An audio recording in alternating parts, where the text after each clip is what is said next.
welcome the first family of Ohio and the next President of the United States, John Kasich.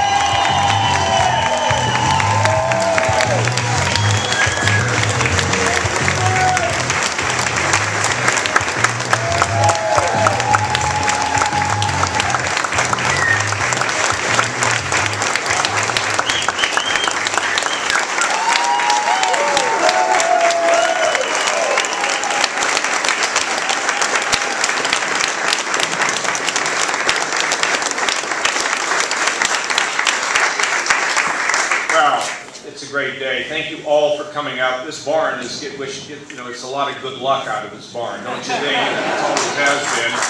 And I want to thank you all for coming out here in the middle of the afternoon. And of course, I want to thank all of the people that have participated in endorsements. They're standing behind me. This guy, I don't know if he's behind me supporting me or in and off me off the stage. He's a good man. He's a good man. Attorney General, how are you? And of course, Mary Taylor, Dave Yost, is he here? I don't know everybody who's here.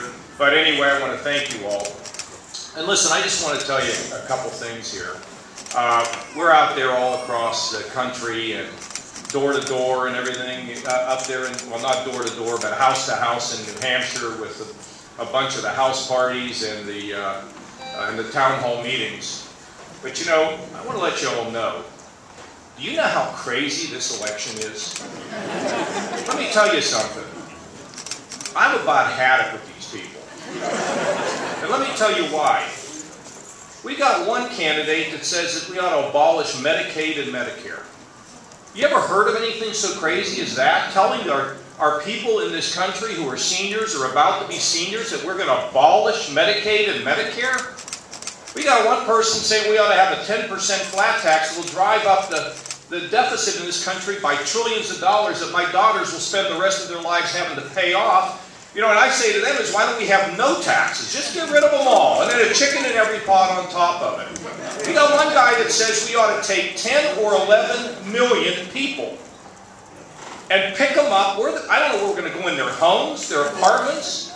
We're going to pick them up and we're going to take them to the border and scream at them to get out of our country. I mean, that's just crazy. That is just crazy. We got people proposing health care reform that's going to leave, I believe, millions of people without adequate health insurance. What has happened to our party? What has happened to the conservative movement? I got to tell you something. I've got a plan, just like we had in Washington when I worked with Mike DeWine to get the budget balanced, just like we did in Ohio with Mary Taylor and the members of the legislature.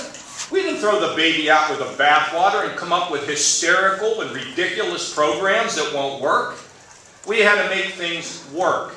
We had to reform them. We had to pay no attention to the people who, in here whining about, well, don't touch my program. We don't care about that. You know why? Because you come first and they come dead last. The people that get in the way of progress come dead last in my career and in my life. And the people we're going to lift are the people that go to work every day and play by the rules and fight for their families, their communities, our state, and our country. And that's what I am going to continue to do.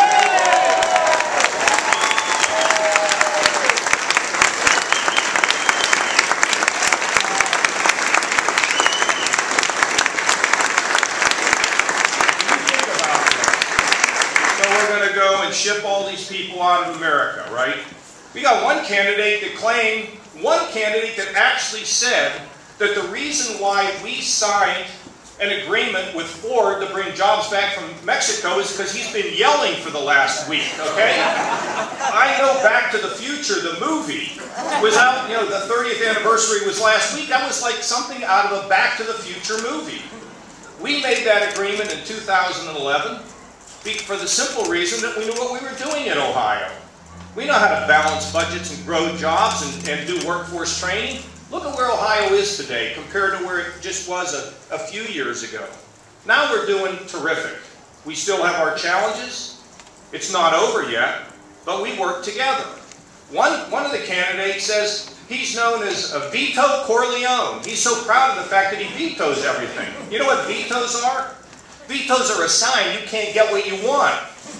I have to veto some legislation, but by and large, we try to work together to solve problems. You know, folks, we better be careful that we don't turn this country over to somebody who's not capable of running it. Because